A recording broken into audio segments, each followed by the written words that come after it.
Abala sa pagwawali si Will mula sa living room hanggang sa kitchen at dining area. Kahit naglilinis ay suot pa rin ang jacket mula kay Big Brother. Minimade sure ni Will na walang kahit konting kalat sa bahay at matagal itong natapos. Binalik-balikan niya kung may ibang kalat na hindi pa nakarga sa dustpan. Si Ralph naman ay nagsaing na. Winawalisan din ni Will ang carpet. Sina Charlie at Sneer sa likod ay abala sa pagmi-makeup. Parang ayaw na din nilang maghiwalay sa salamin.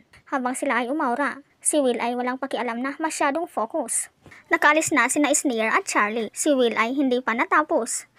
Pumunta din siya sa kusina upang magluto. Hindi niya napigilang mapareact nang sinabing ang dami ng mga nakatambak na hugasin. Habang naghuhugas, tinanong ni Ralph si Will kung anong oras kadalasan ang mga big nights dati. Mga big night ba dati? Mga ilang oras yun? Sagot ni Will ay mga 2 to 3 hours dahil ang dami niyang alam sa Big Brother house at pati sa big night. Tuwing may itatanong ang mga housemates, kapag siya ang tanungin, lagi siyang may maisasagot, gaya na lang ng petsa at oras. Kapag titingnang mabuti ang balat ni Ralph ay sobrang puti at kinis habang naghuhugas. Kahit sila ay mayayaman at sikat na, marunong palang maghugas ng kitchen utensils. Hindi nila inasa sa kanilang mga kasamahan. Hindi rin nila inisip na may mga babae silang kasama.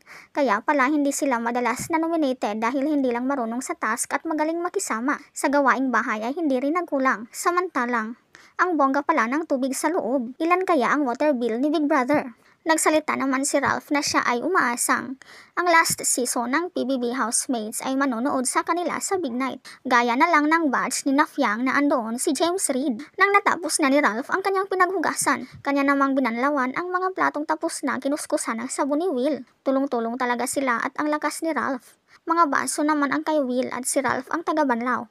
Ikaw, anong masasabi mo dito?